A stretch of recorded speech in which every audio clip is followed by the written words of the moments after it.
Anyway, from Ezekiel 38 that in the latter days, Israel's going to be living at peace and okay, so securely in the land. Mm-hmm. Something is going to oops. have to happen for them to be Yeah. living securely in the land. They're not And living. these guys are just more and more confused all the time. Where does he get this idea that Israel is going to be living securely in the land? Okay. Well, I know he doesn't give you the reference, but I know where it comes from Ezekiel 38. Okay. That's where he gets it from. The Gog and Magog war sequence in Ezekiel 38 and 39. Okay. But these guys are supposed to be pros. The Revelation, they missed it. They place all of the entire Revelation, they call the tribulation, which we would call the church age. Okay?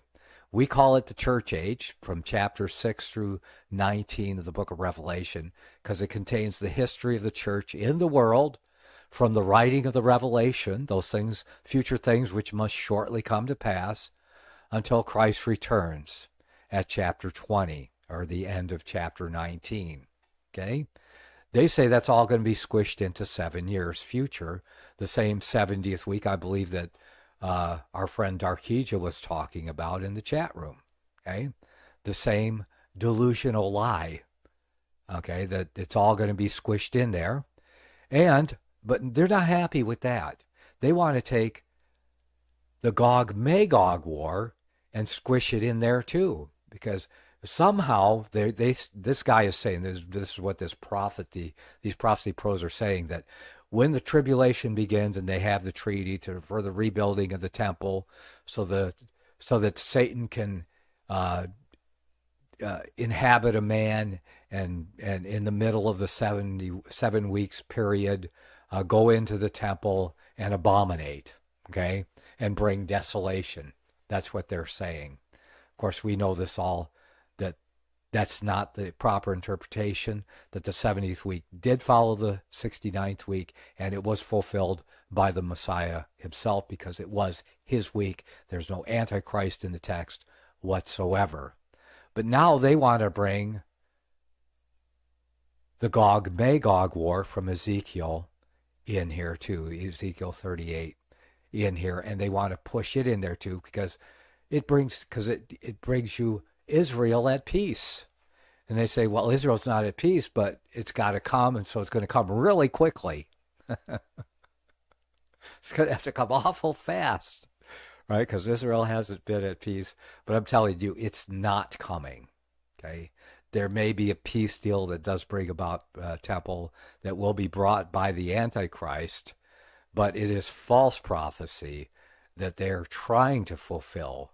And no, the Antichrist is not going to go in the temple and proclaim to be God. I would be really surprised if he did, since he made up the prophecy or brought it back to life to vindicate himself.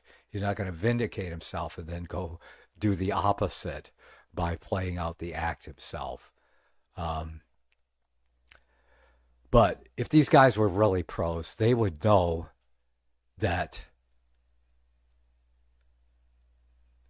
the Gog-Magog war is at the end of the millennial reign of Christ.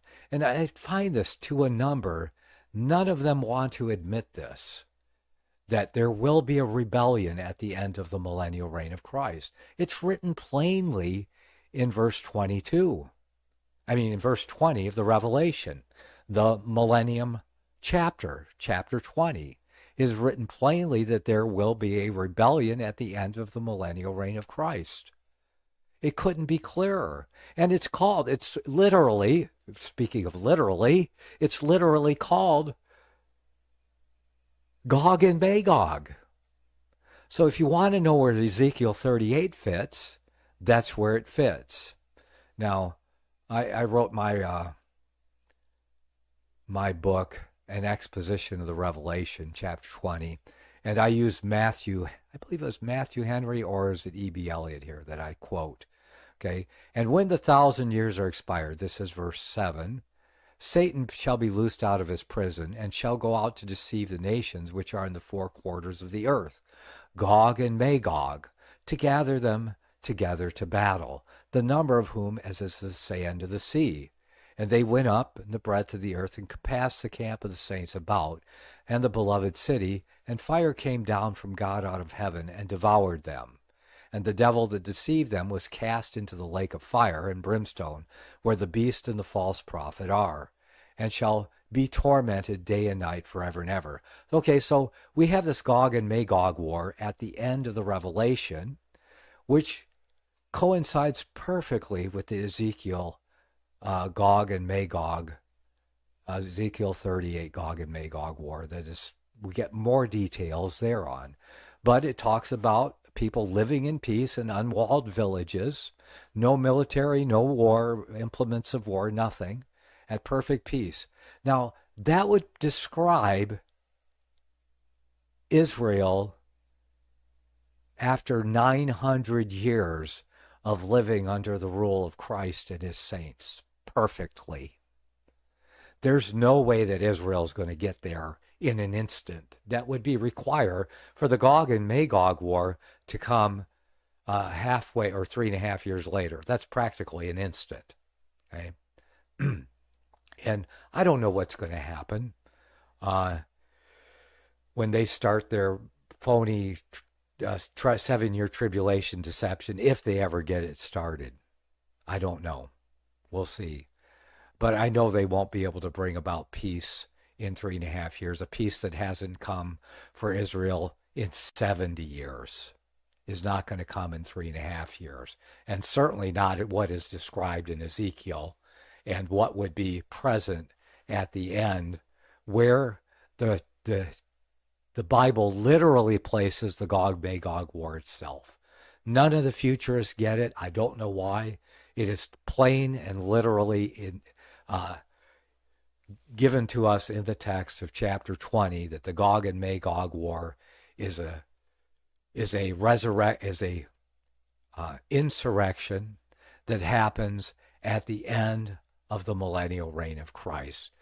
For God's purpose, it's easily understandable why that insurrection, Satan will be loosed and allowed to gather those hearts that are not Christ's and to gather them together, to organize them. Because that's Satan's job in the world, is he is an organizing spirit for evil. And God will use him for that when he lets him loose. It'll be his last task that he will have to do, is to segregate those people and sort them out. So all of the peoples whose hearts that harbor animosity toward Christ and his gospel, even after the most blessed time of this creation era of 7,000 years, who will easily go over to the enemy and be taken down with him. That's what I see. And remember, God uses Satan for his purpose. And this will be the last time that Satan will be used, after being locked up for most of that 1,000 years. After that, he will join the beast, who we will never see again, or the false prophet. Those things we'll never see again, ever. And at the end of millennium, Satan, after he's done his task of sorting out the evil by instigating an insurrection against Christ and his kingdom, they will be sorted out, and then he will be cast into the lake of fire forever, never to escape again. That is the literalness of the scripture, what it really does say.